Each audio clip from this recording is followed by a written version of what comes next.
Assalamualaikum warahmatullahi wabarakatuh. Bismillahirrahmanirrahim. Alhamdulillah.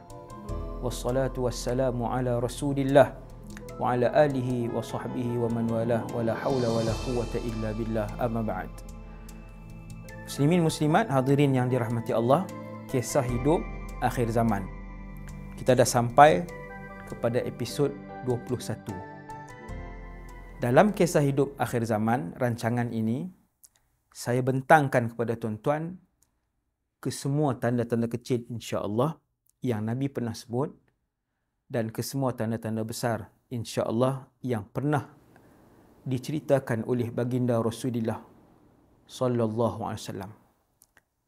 Tanda-tanda besar kiamat ini kecil dan besar, apabila telah habis kesemuanya berlaku, maka bermulalah detik kehancuran alam semesta ini keseluruhannya. Tuan-tuan sekalian, kita sampai pada episod yang ke-21. Ada dua tanda kecil kiamat yang disebutkan oleh Rasulullah telah pun berlaku. Yang pertama, zuhurul fuhsh, kemunculan perkataan dan perbuatan yang keji. Dan yang keduanya, orang yang khianat dikatakan amanah, dan orang yang amanah akan dituduh khianat di akhir zaman nanti. Hasbunallah wa ni'mal wakil. Dalam satu hadis yang panjang, Nabi SAW sebut, "Walladhi nafsu Muhammadin biyadih la taqumus sa'atu hatta yadhhara al-fuhshu." Tidak akan berlaku kiamat, kehancuran alam semesta ini. 7 petala langit dan 7 petala bumi akan hancur, berkecai, musnah, kiamat tak akan berlaku sehinggalah, kata Rasulullah, kalian akan melihat perkataan keji itu banyak dalam masyarakat. Perbuatan keji itu banyak dalam masyarakat. Wahai pesuruh Allah, kedua-duanya ini kami telah pun melihat. Masyarakat hari ini tak kira agama. Laki perempuan, tua muda, agama apa pun, banyak di kalangan mereka ataupun ramai di kalangan mereka, perkataan keji itu bukan benda yang nak malu dah.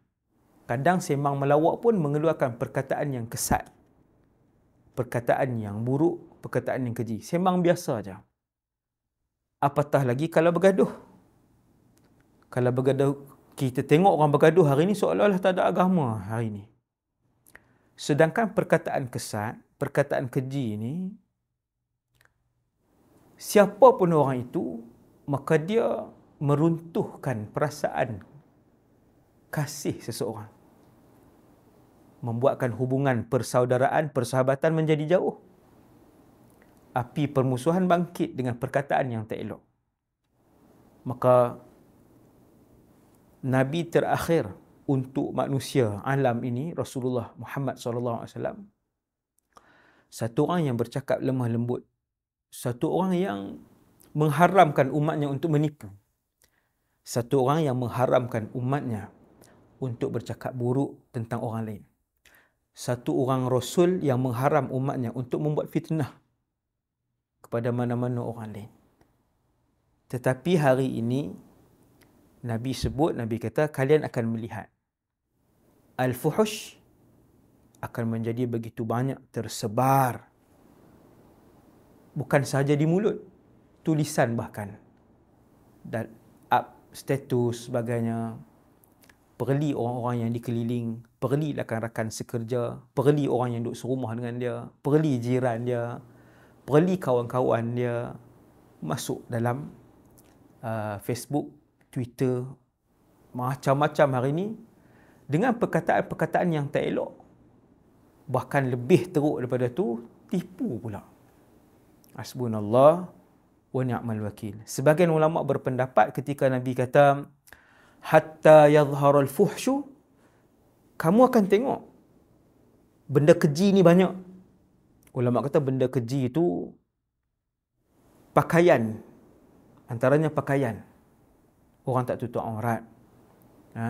Orang pakai ketat, dia pakai ketat. Anak-anak perempuannya pun semua pakai ketat. Bahkan dia beli pula baju ketat tu untuk anak-anak perempuan dia pakai. Berpakaian tetapi telanjang. Juga termasuk dalam fuhush. Tanda kiamat kecil. Yang begitu banyak. Nabi kata, kamu akan tengok nanti. Wahai Rasulullah, kami melihatnya. Kami menyaksikannya, wahai pesuruh Allah. Maka kita pohon dengan Allah. Wahai Allah, bimbinglah kami. Wahai Allah, kalau kami salah, tegur kami, wahai Allah. Bawa kami ke jalan yang benar. Sebab kami sudah berada satu keadaan yang diceritakan oleh Rasulullah SAW. Ada ulama sebut, fuhush ni pakaian yang tak tutup aurat, ketat, menjolok mata, membangkitkan syahwat orang lain. Lepas tu, sudah dia berpakaian ketat, dia mengajak, dia jadi role model pula ke orang lain untuk tiru. Bagaimana cara berpakaian dia yang tak elok tu. Satu, yang kedua, perkataan-perkataan yang buruk, perkataan-perkataan yang carut, yang bohong, kutuk, itu banyak pada zaman ini. Kadang kita tengok anak perli ayah dengan perkataan-perkataan yang tak elok. Suami perli isteri. Update dalam Facebook dia. Orang tahu dia sedang sebut pasal isteri dia. Dan disebut dengan perkataan yang tak elok. Dengan aib isteri dia. Begitu juga isteri sebahagiannya. Cerita pasal suami. Macam-macam dalam Facebook, di media sosial. Hasbunallah wa ni'mal wakil. Fuhush. Mulut, perbuatan yang keji, perkataan yang keji ni, tulisan yang keji ni, jadi tersebar di kalangan masyarakat. Wal'iyazubillah. Wal'iyazubillah. Kemudian, kata ulama lagi, sibab wal li'an. Carut dan kutuk ni, melaknat satu sama lain ni, jadi banyak. Sama ada dalam keluarga, di tempat kerja, kejiranan, murid, guru. Jadi banyak. Sehingga kan bukan saja tulisan, status dan sebagainya, yang video pun ada. Tak segan silu. Umat Rasulullah yang Islam hari ini tak segan silu untuk rakam dia mencarut. Dia carut kawan-kawannya. Dia keji kawan-kawannya. Dia kutuk kawan-kawannya. Dia rakam. Ataupun bukan kawan, bergaduh dengan syarikat ke, bergaduh dengan siapa saja. Hari ini, tak segan silu sebahagian manusia, kita yang melihat pun rasa malu. Di mana iman dan perasaan orang ni, rakam lagi. Dia kutuk orang, dia caci maki orang. Sekalipun kamu bergaduh, takkanlah perkataan makian itu menjadi pilihan. Sedangkan untuk mengetahui keadaan hati yang bersifat tidak dapat dilihat, maka lihatlah pada mulut orang itu. Kerana hati itu telaga dan mulut adalah baldinya. Apa saja yang dicedok oleh baldi itu, ia datang dari telaga, iaitu hatinya. Tuan-tuan, itu untuk tanda kiamat yang untuk episod 21. Dan yang kedua, tanda kiamat yang kedua untuk episod 21 ni ialah kita sampai pada satu zaman, satu orang yang amanah, dia ni buat kerja baik, bagus, dan dia amanah. Dia cekap dan dia amanah. Orang panggil dia khianat. Akhir zaman nanti Nabi kata, kamu akan melihat satu kelompok masyarakat yang memanggil si amanah ini, pandai buat kerja, dan kemudian amanah pula, kelompok masyarakat itu panggil dia pengkhianat. Gelar dia pengkhianat, gulingkan dia, jatuhkan dia. Kalian akan tengok nanti di akhir zaman. Ada tuan-tuan sekarang? Satu orang pandai buat kerja, tak ada isu. Pandai buat kerja, amanah, jaga amanah dengan baik, tak khianat, apa semua. Orang gulingkan dia juga. Orang pakat, satu kumpulan pakat, perancangan, komplot, konspirasi sampai jatuh orang ni. Sampai jatuh manusia yang memang orang keliling dia kenal dia ni amanah dan pandai bekerja ni. Hasbunallah wa ni'mal wakil. Benda tu pun ada dah. Nabi kata bukan yang tu saja. Satu orang pengkhianat, memang orang kenal pengkhianat. Dengan masalah disiplinnya, dengan masalah rasuahnya, dengan masalah salah laku tadbirnya, salah urus tadbirnya. Orang tahu dia ni masalah. Orang angkat juga dia. Ada tak? Ada. Ini yang Nabi sebut. Yukhawwanul amin wa yu'tamanul kha'in. Tanda kiamat. Bumi ni nak kiamat. Kalian akan melihat satu orang yang khianat diangkat menjadi pemimpin. Satu orang yang amanah digulingkan. Sehingga manusia tak tahu. Orang ramai keliru. Hak mana satu yang betul ni sebenarnya. Yang keliling orang khianat itu tahu dia ni pengkhianat. Yang keliling orang amanah itu tahu dia ni seorang yang baik.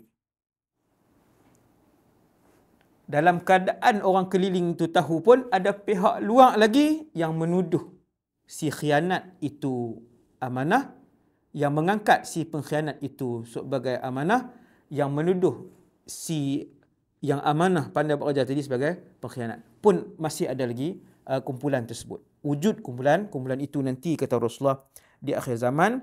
Dan Nabi sebut dulu belum ada. 1400 tahun ketika pesuruh Allah itu masih hidup alaihi salatu wassalam. Yang ni tak ada. Hari ni banyak. Hari ni, zaman ini semakin banyak. Orang ramai tengok keliru. Hak mana satu hak betul ini? Untuk mencari kebenaran itu mereka jadi keliru. Apabila di akhir zaman nanti semakin dekat dengan kiamat, semakin teruk, khianat itu semakin berleluasa sehingga yang khianat itu akan diangkat, dijulang. Itu kebenaran. Yang ini ending kepada masalah ni.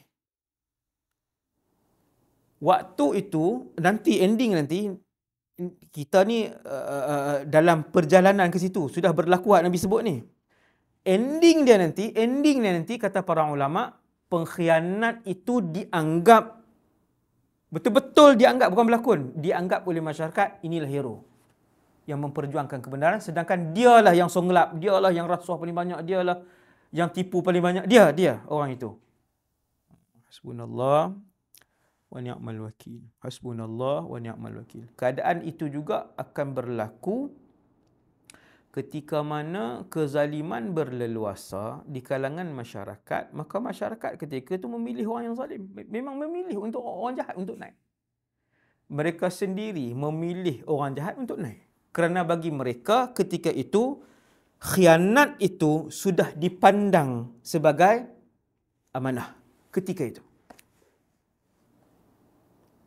Tipu dan jahat songlap itu sudah dianggap secara rasional oleh masyarakat waktu itulah nanti sebagai itulah yang amanah. Yang tu nanti akan berlaku. Semoga Allah Ta'ala pelihara kita. Semoga Allah Ta'ala menganugerahkan kepada kita mata hati yang boleh membezakan mana satu kebenaran, mana satu kebatilan. Mana satu cahaya, yang mana satu kegelapan. Semoga rancangan kisah hidup akhir zaman dapat memberikan panduan kepada kita, saya dan kita semua, untuk hidup dalam keadaan dirahmati oleh Allah, dipelihara oleh Allah Subhanahu wa taala. Wa sallallahu ala sayyidina Muhammad wa ala alihi wasallam. Assalamualaikum warahmatullahi wabarakatuh.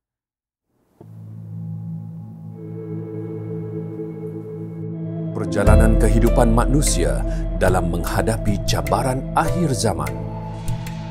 Bagaimanakah manusia menempuhi kehidupan di akhir zaman? Akhir zaman penuh fitnah. Hanya iman dan takwa penyelamat ummah. Tanpa iman dan takwa yang utuh, manusia pasti gagal menempuhi kehidupan akhir zaman. Menjadi kerisauan baginda, bagaimana umatnya menempuhi kehidupan akhir zaman. Nantikan kupasan lanjut peristiwa akhir zaman daripada Ustaz Wadi Anwar.